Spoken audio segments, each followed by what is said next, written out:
I don't know how familiar you guys are with Gnosticism, but a lot of times when I read like the secret book of James or the secret book of John, it almost reads like one of those old school gangland specials that you see in Vice, right?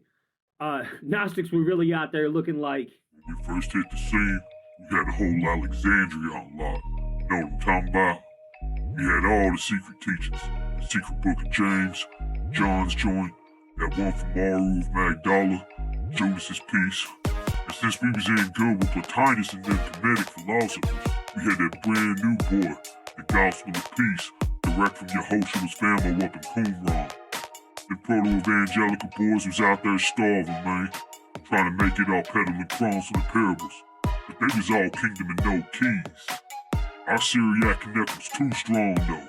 We had that A1 Yola, talking about straight Sophionic gnosis on deck. Y'all the main. obviously, this is satirical. It's not like we had cameras set up back then, but it's not that far off either. Like a lot of my friends that are occultists, like they overlook the Gospel of Thomas completely because what they were looking for was the magic that the proto-evangelist allegedly accused the Gnostics of practicing, and what they ended up finding was, something that looks a lot like the same narratives we have in the Gospel. Now, I'm not going to get into the ins and outs of the doctrinal differences between Gnostics and proto-evangelists because you have guys like Dr. Bart Ehrman that have done extensive work on that. If you've never seen the book Lost Christianities, go ahead and look into that. You can find it on thrift books. Those cats save me a ton of money on books. You know what I mean? But I want to get into the more enigmatic nature of the Logion because the Gospel of Thomas pretty much had me hooked from the jump. Like its introduction says, these are the hidden sayings that the living Yeshua spoke and that Didymus Judas Thomas wrote down. He said, whoever finds the correct interpretations of these sayings shall not taste death. Yeshua said the seeker should not stop until he finds. When he does find, he will be disturbed. After having been disturbed, he will be astonished. Then he will reign over all. I mean, that's Ralph Ellison good. Talking, I am an invisible man. No, I'm not a spook like those who hunted Edgar Allan Poe good. First line just really hooks you in there. Now, if you want to know just how deep these hooks go, then rock with me as we take that journey within.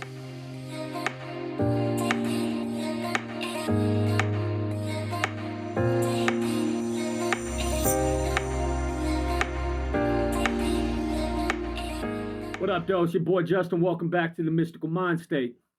It's an honor to get to kick off this journey into mystic Christianity with everyone. It's obviously one of my favorites, but these traditional maxims that are found in Thomas like spit mystery bars that go beyond anything that we ever learned in Sunday school. Like preachers don't even talk like this anymore.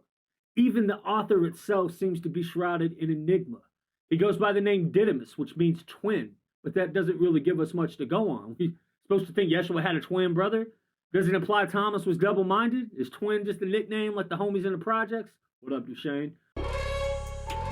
The Synoptic Gospels don't give us much information to draw anything concrete, so we have a lot of possible reasons to why twin was used to describe this particular member, but it's all speculative at best. We simply don't know, but that's the nature of scholarly research. Now, the Gnostics had some other ideas, and they get even crazier. Like, if you think a possible twin brother born in the womb of a virgin is wild, just hold on.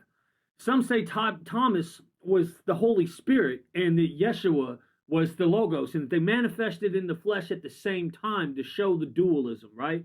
They use the Hebrew word kephel, which means double, and they run lists of doubles. They connect like Mary Magdalene to Joan of Arc, Elisha to John the Baptist. It gets crazy quick, fast, in a hurry. But speculation is fun. It's natural to want to dive into the infinite possibilities of who, what the twin who wrote down the maxims full of hiddenness is. And the Gospels definitely play into that, but not quite the same way. Thomas is definitely geared to lead the seeker inwards. And what better way to dive into that inward journey than start with a little bit of cloak and dagger to who the author is. Luckily, the Gospel of Thomas remains optimistic that ardent seekers will unearth its hidden treasures. There's even that nice carrot dancing on a string right in the beginning that says, whoever finds the correct interpretations will not taste death. So obviously it's not supposed to be surreptitious. More than half of the sayings share parallels within the Synoptic Gospels. It's safe to assume they weren't meant to be classified documents. Maybe some early sects of Christianity really did smuggle out Gnostic scrolls from some metropolis under Roman rule and hide them in a cave outside of the Nag Hammadi area, but that's probably more than likely just people who are trying to sell books. I mean, if I wanted to write a story that got those documents into the minds of people, then we'd definitely be discussing covert cover-ups, corruption, and religious greed along the way. The church is giving us plenty of fodder anyway, so it wouldn't even take that much of an imagination to pull that one off. But that really takes us away from the beauty of Yeshua's maxims. If we were to consider another school of thought that follows the same lines, we probably find a half dozen examples of divine paradoxes that are used as teaching tools. Think of Zen koans. A famous one is like, a monk asked the priest Joshu, does a dog have Buddha nature or no? Joshu replied, moo. What is moo? It could be everything. It could be nothing. Or it could be the infinite nothingness that lies at the heart of Buddhism.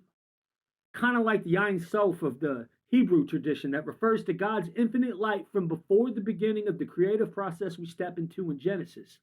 It's something so complex that the most famous rabbi in Jewish history, Moshe, absolutely refused to describe it and delivered the slickest opening line to a text ever.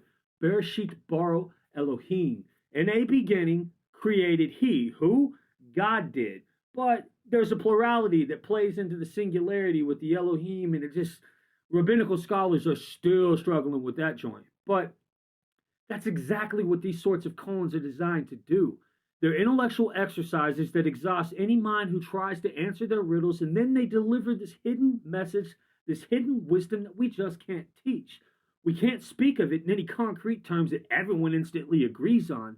If we all agreed, we would never have religious wars or crusades. There would be no Mishnahs or interpretations, no snake charmers or evangelicals. But there isn't a unified understanding because the wisdom of the heart is internalized. It's subjective. So, what does Yeshua mean to you? What was his message? Pick up a copy of this text. It's in the description below, and seek those answers for yourself. Whilst would it say, those who seek should not stop seeking until they find. When they find, they will be disturbed. When they are disturbed, they will marvel. And then they will reign over all. And after they have reigned, they will rest. Obviously, discovering the proper interpretation isn't the final goal of the Logion. The realization of what the kingdom of God is remains at the heart of the Gospel of Thomas. Consider saying 46. The Father's kingdom is like a woman. She took a little leaven and hid it in the dough and made it into large loaves of bread. Well, how do you find leaven in the dough? By kneading it, right? We find the kingdom by working out the mysteries for ourselves. It's the process. We have to fall in love with the process of becoming. It takes effort, but Thomas promises us we will marvel. We will be amazed by what we discover when we do the work. Exoteric Christians tend to feel gypped when they read these texts because they're trained to look for a God beyond their experience. Some of y'all have been praying to Sky Daddy for so long that the journey inward to find God just doesn't make sense. It feels foreign. Some people play on the fears of xenophobia and all that, but I digress. This form of salvation is based on gnosis, intimate knowledge of self. But that's what true spirituality is. If we don't know our own patterns of behavior, our own toxic traits, then how can we even begin to put away the old person and become the new person in the body of Yeshua? Strong emotional connections that stir something deep within the depths of our psyches are what helps us grow. Without struggle, there is no growth. We aspire to find those bright horizons, but we forget that they really and truly come from dark nights of the soul. Read St. John on the Cross, you'll see what I'm talking about. Self-doubt is a part of being human. Maybe that's what doubting Thomas actually means. Or maybe the first seed that gets planted is the realization that our personalities, everything we've created for others to see, was built on top of the natural state we came into being from. Here's a fun one. Who are you? Make that the first question you wrestle down when you look at the Gospel of Thomas. Make that the first place you start your spiritual journey from. I mean, we've literally convinced ourselves that our sentience is just an epiphenomenon of matter forming, but After they have reigned, they will find rest. They'll get quiet. They'll observe. I'm not going to spoil that directly. Anyone familiar with the mystical mind state can probably guess where this is going. But I'm an advocate for going straight into prayers and things that can be taken into our daily lives and set up like guideposts to remind us who is? God is. I silently repeated the Shema before I even revisited the first instance of the word rest in the Tanakh. God blessed the seventh day and made it holy because on it he rested from all the work he had done in creation. And what is creation? It's the manifested reality the prophets called Malkut, right? Malkut, we're back to the kingdom, you get it? All that plurality, light and dark, day from night, Keter and Malkut came together again. All paradoxes can be reconciled. All right, so next time I get together, we'll talk about the ending of Logion 3 and knowing ourselves, and then I'll set up a playlist so we can start a little frame of reference for everybody that actually wants to dive deep into these teachings. Set the framework and get into some of the psychological aspects and a little bit of science. I'm going to shy away from pseudoscience, so if like you think we're going to talk about cosmic vibrations, probably not. Most of the woo-woo teachings can be disproved by a physicist pretty quickly. But I will give you what we know to the best of my ability. I am not a mathematician, but I really, really do love the interconnected nature of reality. Like, I really am a firm believer that the all is one and that Adonai Eloheinu, Adonai Echad, the Lord is our God, the Lord our God is one. Like, that's a very profound statement. So until we get together next time, I want to leave you with this saying that's been given to me by my spiritual director. It's pretty much been ingrained in my mind at this point. But the heart has wisdom, the head knows not. Yo, I want to take a moment to genuinely thank you for taking an interest in spiritual growth. There's no greater honor a teacher can receive than watching other people learning how to live in love. If each one can teach one, they can reach another and another. And before you know it, love becomes the mode and the entire planet is a more compassionate place. Now, we're community people, so pull up your browsers, search mysticalmindstate.com for more resources. There's hundreds of blog posts covering dozens of topics. Now, if you look at the top, there's even a tab to reach out. Feel free to email me any questions, prayer requests, special interests, whatever. I'm an approachable guy. This is really what I do. You can skip the email list and hit me on Insta or any of the meta sites. I'm also on Tumblr under the name Brother Hermes. There's over thousands of posts floating around on that one, and there's a huge community of people that I'm active with. It also has an Ask tab, so if you got something you want to know about, feel free to drop an ask and I'll get to it as quickly as I can. Like this video if we vibe together.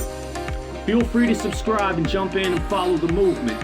Enter into the conversation, drop any comments or thoughts below. I'm always open to debate. This is really what I do. I love watching people grow and evolve. I love people finding the divine. You are my reason. Your spiritual growth is my why. So again, thank you for your time. Peace.